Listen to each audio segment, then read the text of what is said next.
whatever is happening with Pastor Ezekiel is a common thing that everybody knows, and you can sense even in the country that the mood is that people have been patient enough, waiting to see how the ruling is going to be made, whether Ezekiel is going to be released.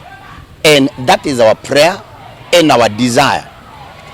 As spiritual authorities in the country, we wouldn't it look like the church is under persecution. We are not opposed to any investigations.